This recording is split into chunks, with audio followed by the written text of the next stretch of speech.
Very good morning, students. Today we will discuss about the new terminology of this chapter. Electrostatic is electric field. Electric field is a very important term which is always associated with the static charges, and we have to be determined electric field for various kind of configuration of the charges. और इसके बारे में study करने से हम electric field lines के बारे में कंसेप्ट को समझ सकते हैं। इलेक्ट्रिक फील्ड का नेचर, इलेक्ट्रिक फील्ड के स्ट्रेंथ को हम कैलकुलेट कर सकते हैं। तो बच्चों आइए हम देखते हैं कि इसमें हमको पढ़ना क्या है। तो देखिए electric field intensity slightly different terms है, दैट इज स्ट्रेंथ। इसमें मैग्नीट्यूड टर्म्स है इलेक्ट्रिक फील्ड इंटेंसिटी। उसके बाद electric field intensity point charge के लिए क्या होती है, इसका फॉर्मूला क्या होता है उसको पढ़ेंगे। उसके बाद सुपरपोजिशन प्रिंसिपल पढ़ेंगे। इसको हमने इलेक्ट्रिक स्टैटिक फोर्स के लिए पढ़ चुका है और इलेक्ट्रिक फील्ड के लिए पढ़ेंगे, जस्ट सिमिलर टाइम्स का है, सेम बिहेवियर होगा। इलेक्ट्रिक लाइन ऑफ फोर्सेस पढ़ेंगे। इलेक्ट्रिक लाइंस कैसे होती हैं, फोर्सेस की जो लाइन होती है, फोर्स का जो एक जो हमें डायग्राम दिखता है कि फोर्स कैसे लगना है, किस पाथ पे लगना है, किस डायरेक्शन में लगना है, वो जो डायरेक्शन है उसको हम पढ़ेंगे इसमें। वो डायरेक्शन किसका, इलेक्ट्रिक फील्ड का, जिसको हम बोलेंगे इलेक्ट्रिक लाइन्स ऑफ फोर्सेस।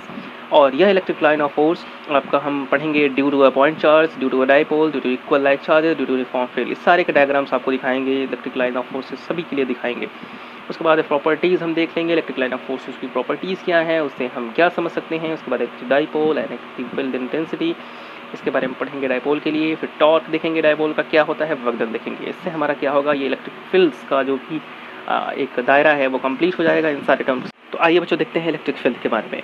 तो बच्चों आप जानते होंगे फील्ड होता क्या है। फील्ड का मतलब सिंपल होता है कि एक ऐसा रीजन, एक ऐसा एरिया जहाँ पे सर्टेन काइंड की चीज़ें हों। जैसे आपने बोला क्रिकेट फील्ड या ग्राउंड, तो क्रिकेट फील्ड में होगा क्या, एक ऐसा फील्ड होगा जहाँ पे क्रिकेट के गेम होंगे, राइट। एक ऐसा फील्ड होगा जहाँ पे क्रिकेट के गेम हो रहे होंगे। सिंपली अगर हम इसी वर्ड को हम इलेक्ट्रिक फील्ड से एसोसिएट कर ले समझने के लिए, तो इलेक्ट्रिक फील्ड में क्रिकेट की जगह इलेक्ट्रिक हो गया है, दैट मीन्स काम वही है। ये भी एक ऐसा रीजन होगा, एक ऐसा एरिया होगा जहाँ पे क्रिकेट नहीं होगा, क्योंकि यहाँ पे इलेक्ट्रिक लिखा हुआ है। वहाँ पे क्या होगा, दैट मीन्स इलेक्ट्रॉन का इफेक्ट यानी चार्ज का इफेक्ट जो होगा वो महसूस होगा, ठीक है। यानी कि इलेक्ट्रिक फील्ड क्या है, इलेक्ट्रिक फील्ड किसी भी चार्ज के, ध्यान से समझिएगा बच्चों, किसी भी चार्ज के, कोई चार्ज हम रख दिए, इस चार्ज के चारों तरफ का वह क्षेत्र, जिस क्षेत्र में, वो रीजन हमें कंफर्म नहीं है, वो रीजन अब कंफर्म होगा। किसी भी चार्ज के चारों तरफ का वह रीजन, वह क्षेत्र जिसमें कोई अनदर टेस्ट चार्ज, जी बच्चों टेस्ट चार्ज, ध्यान समझिएगा, टेस्ट चार्ज, किसी अनदर चार्ज, जो कि अनदर चार्ज को टेस्ट चार्ज इसलिए कहते हैं कि वह चार्ज इस पूरे सिस्टम जो मैंने अंदर चार्ज रखा है इसको कोई इफेक्ट ना करे, यानी कि इसका जो मैग्नीट्यूड होगा इस चार्ज का बहुत स्मॉल लेना है। तो ऐसे स्मॉल मैग्नीट्यूड वाले चार्जेस को, जो निग्लेजिबल मैग्नीट्यूड का अगर चार्ज है उसको हम टेस्ट चार्ज कहते हैं। तो यह चार्ज अगर इस चार्ज के अराउंड इंटर करे, इस अराउंड आए, और इस चार्ज पे, टेस्ट चार्ज पे, इस चार्ज के कारण इलेक्ट्रोस्टैटिक फोर्स लगना स्टार्ट हो जाए, तो जिस रीजन में इस टेस्ट चार्ज पर इस क्यू चार्ज के कारण फोर्स लगना स्टार्ट हो रहा है, जितने रीजन में, वह रीजन इस चार्ज का क्या कहलाएगा, इलेक्ट्रिक फील्ड कहलाएगा। ठीक बच्चों, बात समझ गए।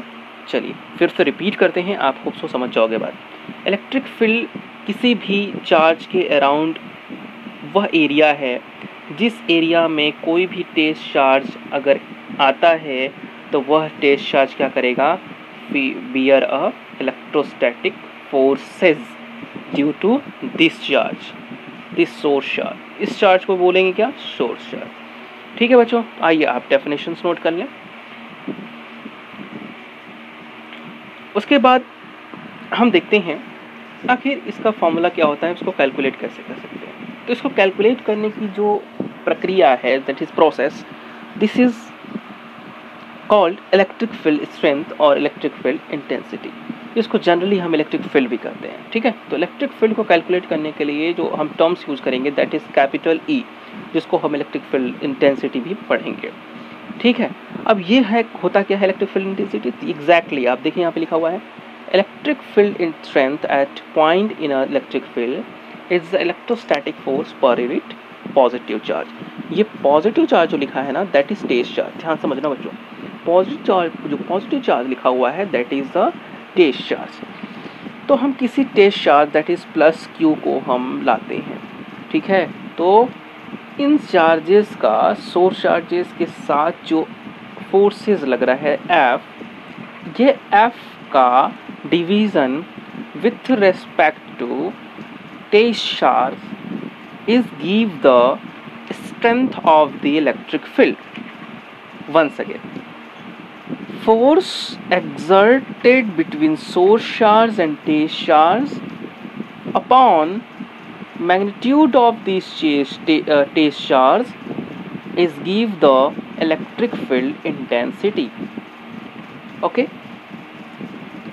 now we have a formula. Electric field E is equal to limit delta Q tends to zero, limit tends to zero, delta Q tends to zero का मतलब हुआ डेल्टा क्यू बहुत ही स्मॉल है, डेल्टा क्यू मतलब test charge का जो magnitude होगा दैट इज़ वेरी स्मॉल, और F upon delta P, force upon charge, कौन सा charge, test charge, force upon test charge gives the electrostatic field intensity.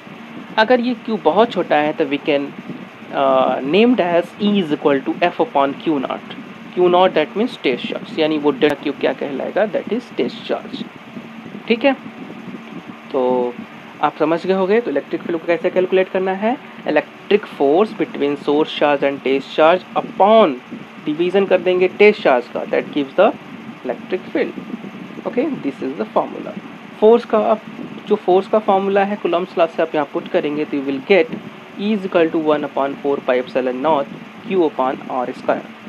Q upon are square नहीं, actually force में होता क्या है, दोनों चार्जेस का मल्टीप्लिकेशंस होता है, लेकिन डिवीज़न में आपका एक चार्ज है Q नॉट टेस्ट चार्ज, तो टेस्ट चार्ज इस वाले टर्म से कैंसिल हो जाएगा, तो केवल आपका सोर्स चार्ज बचेगा. तो ध्यान रखना बच्चों, आपका जो फॉर्मूला है फॉर इलेक्ट्रिक फील्ड इंटेंसिटी वो only on depends on source charge, test charge का कोई इंपॉर्टेंस यहाँ पे नहीं है. ठीक है, तो ये चीज़ें आप माइंड में ध्यान रखोगे और नीचे वाला पॉइंट्स नोट कर लोगे. तो इलेक्ट्रिक फील्ड का फॉर्मूला आप इस टर्म में भी याद रख सकते हो, चार्ज से सोर्स चार्ज के टर्म में, that is 1/4πε0 Q by r square are cap. R cap क्या है बच्चों, that shows the unit factor, that shows the direction of the electric field, उसको हम आगे डिस्कस करेंगे. ठीक है, तो ये आप इसमें का पॉइंट्स जो मैं आपके स्क्रीन पे शो हो रहा है उसको आप नोट कर लीजिएगा. ठीक है, तो दो फॉर्मूला है, ये E equal to F by Q, this is general form, and this is the electric field का जो फॉर्मूला है for in the terms of charges. चलिए आगे कुछ नोट्स हैं, आप उसको पढ़ लीजिएगा, मैंने लेक्चर में आपको बता दिया है. ठीक है, हमेशा टेस्ट चार्ज को पॉजिटिव लेते हैं और इलेक्ट्रिक फील्ड का डायरेक्शन जो होता है ये हमेशा इलेक्ट्रोस्टैटिक फोर्स के लगने के डायरेक्शन के अलॉन्ग होता है. आप जानते हो इलेक्ट्रोस्टैटिक फोर्स का डायरेक्शन कैसा होता है, positive charge to negative charge, उसको हम भी डिस्कस करेंगे. ठीक है, तो ध्यान सुनो, अगर प्लस चार्ज है, अगर मान लीजिए आपके पास प्लस चार्ज है तो आपका जो इलेक्ट्रिक फील्ड का डायरेक्शन होगा, इलेक्ट्रिक फील्ड लाइंस होगी वो आउटवर्ड होंगी, इसको हम लोग आगे देखेंगे, यहाँ से फील्ड से निकलेंगी. ठीक है, अगर यही आपका माइनस चार्ज हो तो आपकी जो फील्ड लाइंस होगी टुवर्ड्स दी होंगे, मतलब फील्ड जो होगा आपका माइनस क्यू की तरफ होगा. इसका मतलब कह सकते हैं कि इलेक्ट्रिक फील्ड का डायरेक्शन प्लस चार्ज से माइनस चार्ज की तरफ हेडेड होता है. ठीक है, now we will move another points. Electric field is a vector quantity whose magnitude and direction are uniquely determined at every point in the field. हर एक points पे हम फील्ड के हर एक पॉइंट पे हम यूनिक मतलब एक सिंगल वैल्यू से हम इसको डिटरमाइन कर सकते हैं. यूनिट जानते ही F by Q, that means newton upon coulomb. अब आइए देखते हैं electric field due to a point charge को कैसे कैलकुलेट करेंगे. Point charge, suppose we have take the point charge at the origin of this coordinate plus Q. Now we have take another points in this space. Suppose that a point have been taken as P. Suppose that we have taken a point P in the filled region of this plus Q charge. We have to be calculated the electric field this point charge plus Q at a point P. For it we have तो take a test charge plus Q. हमेशा electric field find करने के लिए test charge का requirement होगा, तो मैं test charge P पे रख के चेक कर रहा हूँ कि वहाँ पे फील्ड डिस्टेंस है क्या. ठीक है, तो यहाँ पे काउंट करते हैं, इस प्लस Q के कारण इस प्लस Q नॉट पे जो फोर्स होगा उसको हम कैलकुलेट कर लेते हैं. कैलकुलेट कैसे करेंगे, कूलम्स लॉ लगाएंगे। सपोज कर लिया वेक्टर फॉर्म में इस ओरिजिन से इस पी का जो डिस्टेंस है दैट इज आर वेक्टर, ठीक है। तो ये आर हो गया और इसका मैग्नीट्यूड जो होगा आर वेक्टर का, दैट मीन्स आर वेक्टर का मैग्नीट्यूड कितना हो जाएगा, आर वेक्टर का मैं यहाँ ले लिया सिंपल आर, यहाँ पे मैं उसको यूज़ कर लूँगा, ठीक है। तो Q Q naught upon are square. Are cap show क्या कर रहा है, R cap is unit vector. Unit vector बच्चों जानते हो आर कैप क्या होता है, unit vector that is R vector upon mod of R vector, मतलब इसका मैग्नीट्यूड यानी कि R vector upon small R. तो आइए हम आगे देखते हैं। We can also write F is equal to 1/4 pi epsilon not Q by Q naught R cube. R cube कैसे आया, ये यूनिट वेक्टर को आप अगर लिखोगे, आपको मैं बता दूं, आप यूनिट वेक्टर लिखोगे तो यूनिट वेक्टर को आप आर का यूनिट वेक्टर जो होता है vector R upon magnitude of R, जिसको हम स्मॉल आर से बोलेंगे, ठीक है। तो जब यहाँ पे पुट करोगे तो you will get this form, ठीक है। आइए, तो this is the formula for the electric field due to a point charge. अब electrostatic this is the electric force on test charge due to this plus q charge. क्योंकि मुझे field निकालना है तो we have apply this formula f by Q naught. After apply this formula we will get this terms, okay, we will get this to formulas, ठीक है। तो एक बच्चों ध्यान में ये रखना है आपको कि ये जो फॉर्म है ना दैट इज वेक्टर फॉर्म। तो दोनों वेक्टर फॉर्म है, हम दोनों में अंतर क्या है, एक में आर क्यूब है अपॉन में, एक में आर स्क्वायर है। ध्यान क्या है इसमें, ये आपका वेक्टर है, आर वेक्टर होगा और यहाँ पे जब आर स्क्वायर होगा तो यूनिट वेक्टर होगा, that means unit vector only shows the direction. लेकिन यहाँ पे आर वेक्टर है that means it has a magnitude as well as direction, ठीक है ना। यूनिट वेक्टर के पास केवल डायरेक्शन है तो वो केवल एक्सिस के बारे में बताएगा कि किस एक्सिस के लॉन्ग इसमें आपको फील्ड का डायरेक्शन होना है। और आर वेक्टर में मैग्नीट्यूड भी होगा, एक्सिस के साथ साथ डायरेक्शन के साथ साथ मैग्नीट्यूड भी उसके साथ एसोसिएट होगा। तो बस अंतर ये समझना है कि ये यूनिट वेक्टर के टर्म में है और ये वेक्टर के टर्म में है, ठीक है। तो आइए हम चलते हैं आगे।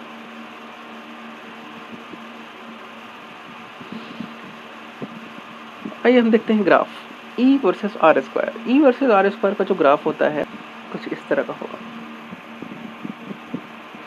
Now the electric field due to a point charge has a spherical symmetry, ठीक है, स्फेरिकल सिमेट्री होगा। और जो E वर्सेस आर स्क्वायर का जो ग्राफ होगा दैट विल कुछ इस तरह से होगा, तो इसको भी नोट डाउन कर लेना है, ठीक है। Q अगर आपका बड़ा है दैट मीन्स ये सोर्स चार्ज अगर आपका बड़ा है तो फील्ड जो होगा रेडियली आउटवर्ड होगा। बड़ा होने का मतलब पॉजिटिव, ठीक है। Q इज़ ग्रेटर देन, अगर 0 लिखा है इसका मतलब प्लस चार्ज की बात कर रहा है और ये माइनस चार्ज की बात कर रहा है, Q is less than. Obviously मैंने बताया अगर प्लस चार्ज है तो फोर्स फील्ड लाइंस बाहर की तरफ जाएंगी, माइनस चार्ज है तो फील्ड लाइंस तो उसी माइनस चार्ज की तरफ आएंगी, ठीक है। तो इलेक्ट्रिक फील्ड का डायरेक्शन जो होगा प्लस माइनस पे कैसे होगा वो आप यहाँ से समझ सकते हो। Now next point, electric field in the terms of coordinates is given by. Coordinate के टर्म में आप इसको लिख सकते हो। अगर आपको आई कैप, जे कैप, के कैप, एक्स वाई जेड तीनों के फॉर्म में लिखना है तो आप इस तरह से लिख सकते हो, ठीक है। तो इसको नोट कर लेना क्योंकि आप जानते हो ना R square is equal to R जो यूनिट वेक्टर होता है, अगर तीनों एक्सिस को इन्वॉल्व करें तो we can write in the Cartesian coordinates, in the terms of Cartesian coordinates that is this one, ठीक है। और इसी का अंडर रूट अगर इसी का आप अंडर रूट करते हो that is give the term. Superposition principle simple है, जो आपने पढ़ा था। The electrostatic force experienced by a charge to other charges the vector sum of electrostatic force to the these other charges if they are existing individually। आप जानते हो सारे forces more than 2 charges के कारण बहुत सारे चार्जेस, अगर multiple charges are placed in the space and we have want to be calculate the force any one of the charges, किसी एक चार्ज पर फोर्स कैलकुलेट करना है सारे चार्ज के कारण, तो we have to be applied superposition principle. तो यहाँ पे देखिए सुपरपोजिशन प्रिंसिपल जो है अप्लाई करेंगे किसी भी एक चार्ज को हम पिक करते हैं। सपोज दैट कि Q1 चार्ज पे हम देख रहे हैं कि फोर्सेस सारे चार्ज के कारण कैसे लग रहा है। तो Q1 Q2 का जो है फोर्स का डायरेक्शन आप देख सकते हैं, तो कि दोनों पॉजिटिव चार्ज दोनों रिपेल करेंगे, प्लस है, प्लस से हमेशा फोर्स क्या होगा, फील्ड लाइंस बाहर की तरफ जाएगा। और +1 F12 लिखा, F12 का मतलब क्या हुआ, फोर्स ऑन 1 ड्यू टू 2। तो 2 वाले चार्ज के कारण 1 पे जो फोर्स लग रहा है that is named as F12। मैंने बताया था, याद होगा आपको। तो 2 चार्ज के कारण फोर्स का डायरेक्शन प्लस वाले पे ये हो गया। उसी सिमिलरली Q3 चार्ज माइनस है, चूँकि माइनस की तरफ फोर्स आते हैं तो Q1 पे जो फोर्स होगा वो Q3 की तरफ होगा, तो F13 ये हो गया। तो बच्चों ध्यान रखना है, मैं Q1 पे सारे चार्जेस मतलब Q2 Q3 Q4 Q5 के कारण मैं वहाँ पे फोर्स को कैलकुलेट कर रहा हूँ। तब ये सारे आपके फुल लाइन्स हैं। अब ये सारे जो फोर्सेज आपके आ गए ना, ये सारे फोर्सेज, अब इन सबका क्या करना है, सारे चार्जेस के कारण फोर्सेज आ गए इंडिविजुअली, अब इनका हमको वेक्टर सम कर देना है। जब वेक्टर सम करोगे दैट वेक्टर सम, ये वेक्टर सम का प्रोसीजर है, जानते हो ना वेक्टर सम कैसे करते हैं, ट्रायंगल मेथड से करते हैं या तो क्वाड्रिलेटरल मेथड से। इसी तरह दो दो वेक्टर को हम जोड़ते जाएंगे वेक्टर के तरीके से, we will get a net forces due to this application of superposition principle. This one simply add कर देंगे सारे फोर्सेस को इनमें निकाल के, कुछ इस तरह से फॉर्म आएगा। तो आपको ये याद कर लेना, this is a summation, okay.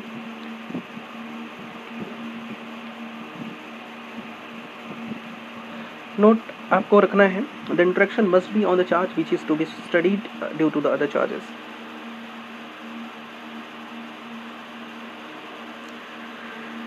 तो आइए बच्चों देखते हैं इलेक्ट्रिक लाइन ऑफ फोर्सेस।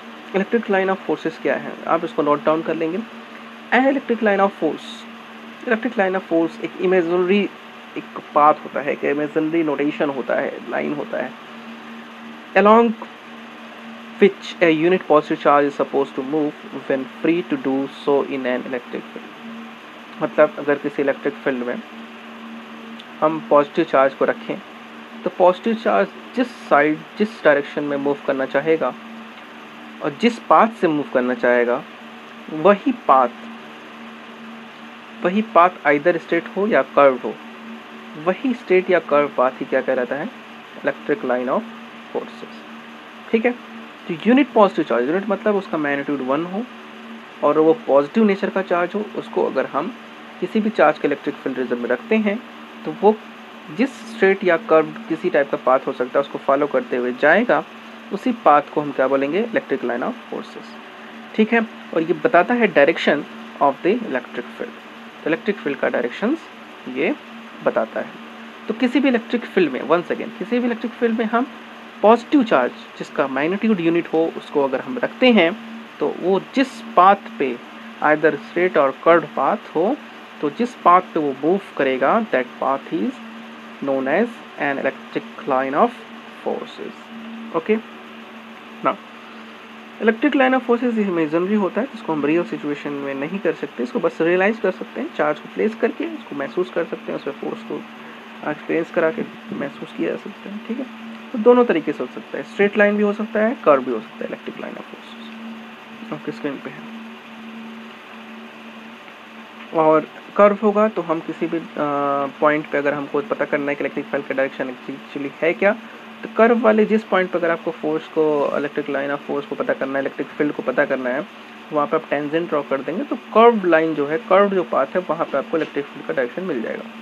और स्ट्रेट पाथ है तो वहाँ पे सिंपली आपका यूनिट डायरेक्शन है तो वहाँ पे इलेक्ट्रिक फील्ड का डायरेक्शन तो ऐसे ही मिल जाएगा, स्ट्रेट है तो।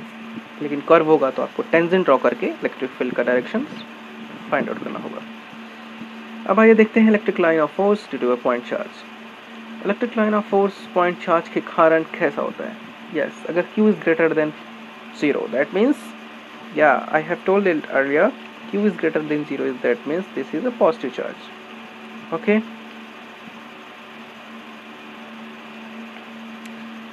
अगर Q लेस देन 0 है दैट मीन्स आपका नेगेटिव चार्ज, उसके electric field lines towards charges होंगे। ठीक है, उसके बाद representation of electric field in terms of field vector. अब ये आपका रिप्रेजेंटेशन है इलेक्ट्रिक फील्ड का फील्ड वेक्टर्स के term. The size of arrow represent the strength of electric field, जितना साइज होगा एरो का, जितना लेंथ होगा, वो डिपेंड्स, वो रिप्रेजेंट करेगा दैट इज की इलेक्ट्रिक फील्ड का ताकत कितना है, स्ट्रेंथ कितना है। ठीक है, तो यहाँ पे आप इसको अच्छे से देख सकते हैं। पॉज करके स्क्रीन पे आप इसको नोट डाउन भी कर लेंगे।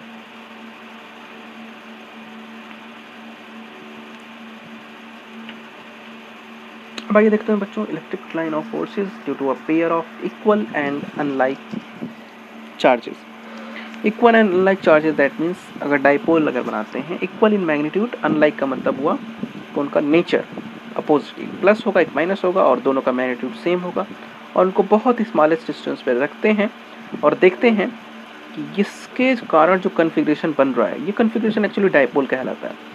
इस डाइपोल के कारण इलेक्ट्रिक फील्ड का डायरेक्शन कैसा होगा, यस देखिए आपकी स्क्रीन पे, प्लस से पॉजिटिव से फील्ड लाइंस क्या होती हैं, बाहर की तरफ निकलती हैं, और माइनस से भी माइनस चार्ज के कारण इलेक्ट्रिक फील्ड लाइंस क्या होती हैं, टुवार्ड्स होती हैं, आती हैं उसकी तरफ। लेकिन आप देखोगे जब दो चार्जेस को एक साथ नज़दीक में रखोगे स्मॉलेस्ट डिस्टेंस से, तो इसका जो फील्ड लाइंस होता है वो प्लस से माइनस की तरफ आता है। बट ये स्ट्रेट लाइन नहीं होता है, ये कर्व होता है। स्ट्रेट लाइन अगर इनका जो लाइन ज्वाइनिंग है, इनका सेंटर ऑफ मास से जो आपका लाइन जा रहा है वो ही स्ट्रेट होगा, और जैसे ही सेंटर ऑफ मास वाले लाइन से अगर आपका हम दूर जाते हैं तो electric field lines going to be curve, okay curve. तो जो इनका सेंटर ऑफ मास से जो ज्वाइनिंग है इन चार्जेस का, that is only a straight field lines, and उसके टुवार्ड्स इधर उधर कर्व होता जाता है, और जैसे जैसे दूर जाएंगे इनके line joining between these two charges, the electric field lines become curve.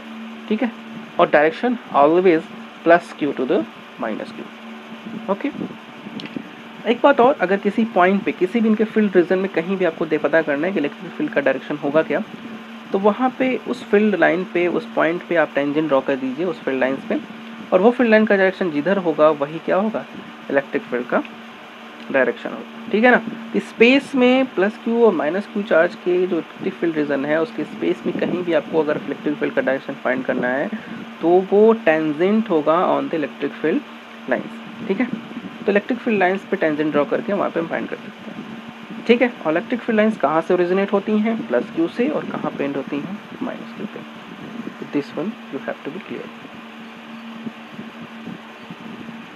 This thing it should be clear to you. तो बच्चों अब देखिए दूसरा हम सेगमेंट देखते हैं, electric line of force due to a pair of equal and like charges. Equal that means magnitude equal होगा उन चार्जेस का, और वो दोनों सेम पोलैरिटी के होंगे। इस वाले केस में आपने देखा कि उनका जो पोलैरिटी था दैट इज डिफरेंट वन। अब हम दूसरा जो केस हम पढ़ेंगे उसमें अपोजिट पोलैरिटी, सेम पोलैरिटी के लेंगे, प्लस क्यू दोनों के लिए, माइनस क्यू ले लेते हैं। उनके लिए देखिए फील्ड लाइंस कैसी होंगी, एक्चुअली दोनों में रिपल्सन होगा, दोनों से फील्ड लाइंस ओरिजिनेट होंगी आउटवर्ड के लिए। ठीक है ना, तो दूसरा चार्ज भी, दोनों चार्ज ही प्लस हैं, दोनों से ही फील्ड लाइंस निकलेंगे, उनकी तरफ नहीं आएंगे, उनकी तरफ कन्वर्ज नहीं होंगी, बल्कि ये क्या होंगी, डाइवर्ज होंगी। तो फील्ड लाइंस जब डाइवर्ज होंगी, चूँकि रिपल्सन है, तो इनके बीच का जो स्पेस होता है, line joining between these two charges, बीच का स्पेस होता है, वहाँ पे इलेक्ट्रिक फील्ड लाइंस होती ही नहीं है, दैट मीन्स जीरो।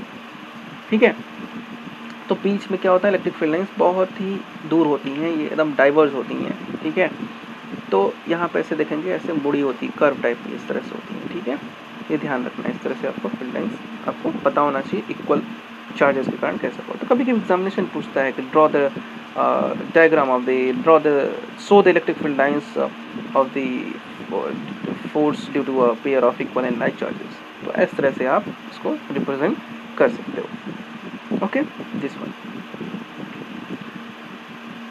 नाउ अब देखते हैं इलेक्ट्रिक फील्ड लाइंस जो फोर्स है वो यूनिफॉर्म फील्ड में कैसा होगा। इलेक्ट्रिक लाइंस जो होगा अगर यूनिफॉर्म फील्ड है कहीं पे, तो वहाँ पे हम कैसे, यूनिफॉर्म फील्ड का मतलब क्या होगा कि चार्जेस जो हैं वो एक सीक्वेंस में है, एक लाइन पे है, और चार्जेस दोनों अपोजिट चार्जेस एक सीक्वेंस में है, और इसमें फील्ड जो है वो यूनिफॉर्मली है।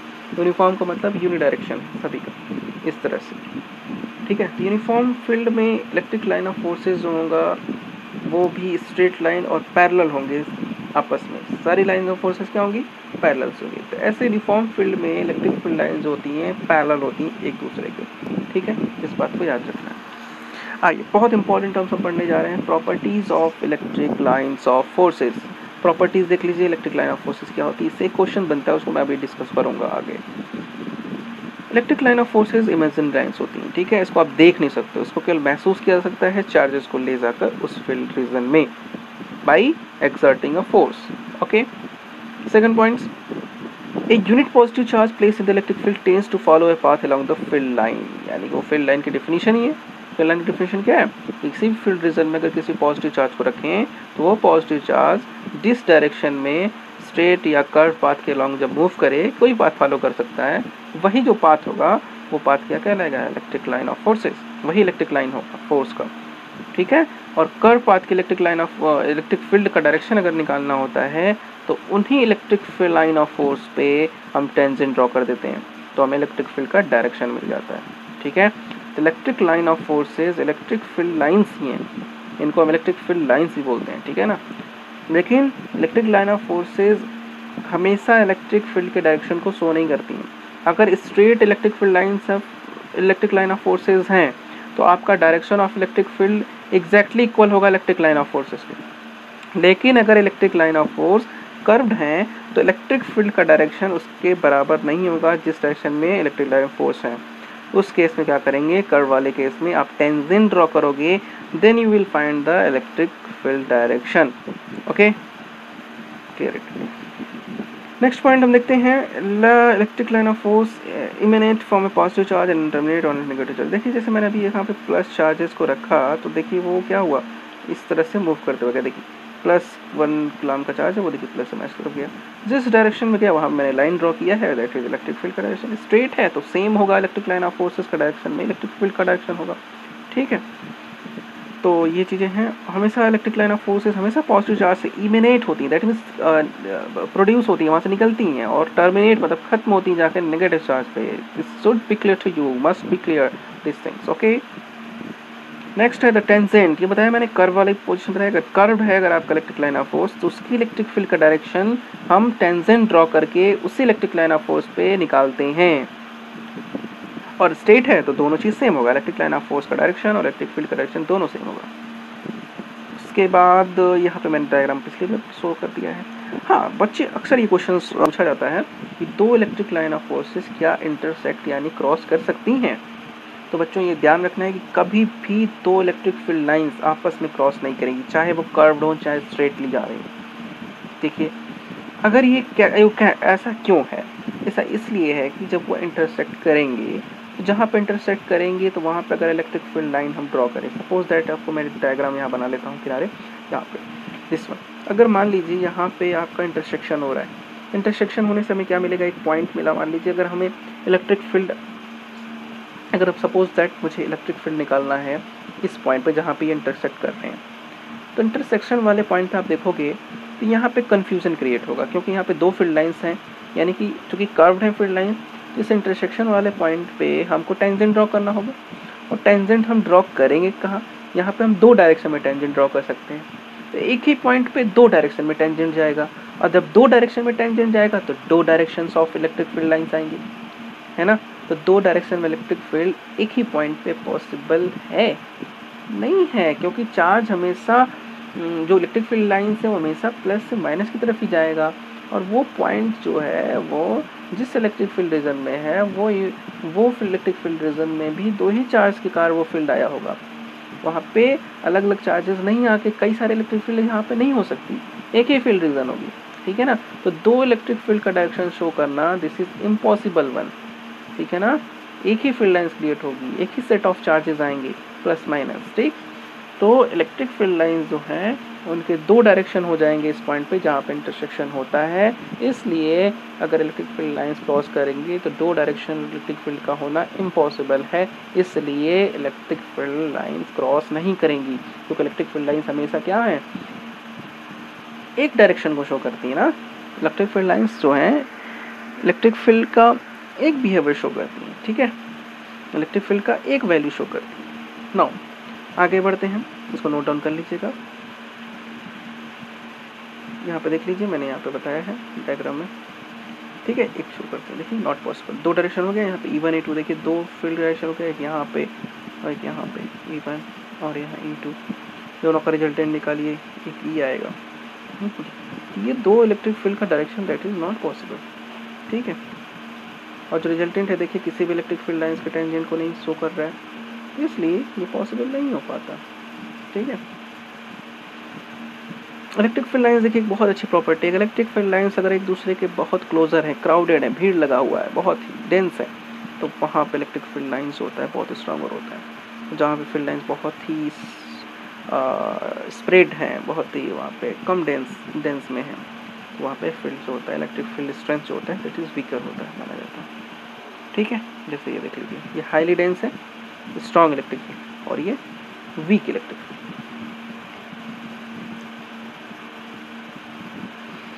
Electric field lines are perpendicular to the surface of positive और नेगेटिव चार्जेस। ठीक है, पॉजिटिव चार्ज और नेगेटिव चार्ज हैं तो उसके चारों तरफ अगर आप circular surface, spherical surface draw करिए तो इलेक्ट्रिक फील्ड लाइंस ऑलवेज उस सरफेस से परपेंडिकुलर ही पास करेंगी।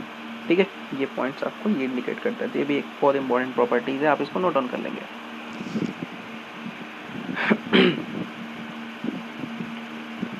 ठीक है, इस तरह से कोई भी सरफेस बनाइए, हमेशा जो इलेक्ट्रिक फील्ड लाइंस होगा उस चार्जेस से निकलने वाली फील्ड लाइंस उस चार्जेस को इनक्लोज करने वाली सरफेस से हमेशा परपेंडिकुलर होगी। ठीक है, हमेशा देख लीजिए, तो चार्जेस के अराउंड कोई भी क्लोज सरफेस लेंगे उस सरफेस से इलेक्ट्रिक फील्ड लाइंस हमेशा परपेंडिकुलर ही पास करेंगी। और electric line of force contract lengthwise represent attraction between two inclined charges, और अगर वो साइड वे में है तो रिपल्सन शो करेंगे।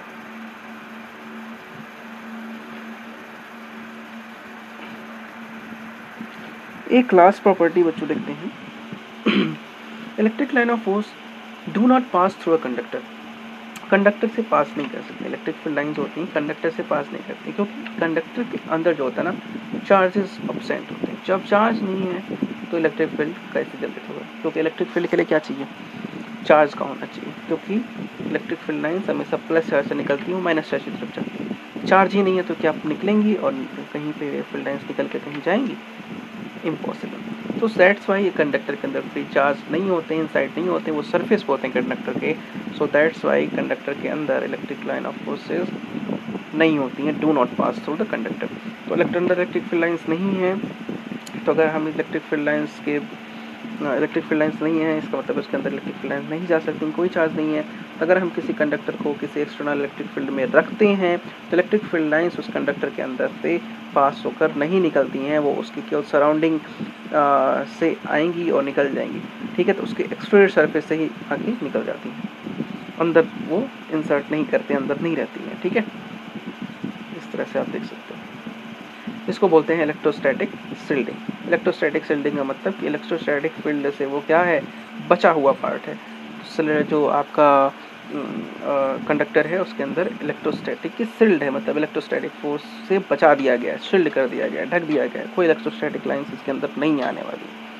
तो जैसे बोलते हैं ना बच्चों, एक एग्जाम्पल है, जैसे कोई कार है, तो कार का अगर आपने शीशा खोला हुआ है ड्यूरिंग द थंडर स्टॉर्म, जब बारिश वगैरह हो रही है और गरज रहे हैं बादल वगैरह, ठीक है, लाइटनिंग हो रही है, उस केस में अगर कार का शीशा क्लोज नहीं है तो उस केस में क्या होगा, लाइटनिंग पॉसिबल होता है कि आपकी कार के अंदर आ सकती है और आपको डैमेज कर सकती है, जला सकती है। लेकिन अगर सिमिलर केस में अगर कार का शीशा बंद है, इसका मतलब क्या हो गया, पूरा कंडक्टर का, कार जो है मेटेलिक प्लेट से बना है, पूरा कंडक्टर क्या हो गया, सील्ड हो गया, बंद हो गया। बंद होने से क्या हुआ कि अंदर इलेक्ट्रिक फील्ड जीरो, तो बाहर से अगर चार्ज आएंगे भी, इलेक्ट्रिक फील्ड लाइंस आएंगी भी, तो वो अंदर कार के अंदर नहीं इंटर कर पाएंगे, वो कार के बाहर निकल जाएंगे। ठीक है, तो इससे क्या होता है, इंसान सेफ बच जाता है कार में। ठीक है, तो एक एग्जांपल होता है, यही एग्जांपल इससे शो होता है। ठीक, उसके बाद electric line of force can pass through insulator. Insulator से इलेक्ट्रिक फील्ड लाइन पास कर सकती हैं, इसमें कोई ऐसा तो नहीं है। ठीक है बच्चों, तो आज के लिए हम इतना ही, आगे फिर और डिस्कस करेंगे। आप वीडियो लेक्चर को पॉज करके नोट्स आप फिर कर दीजिएगा।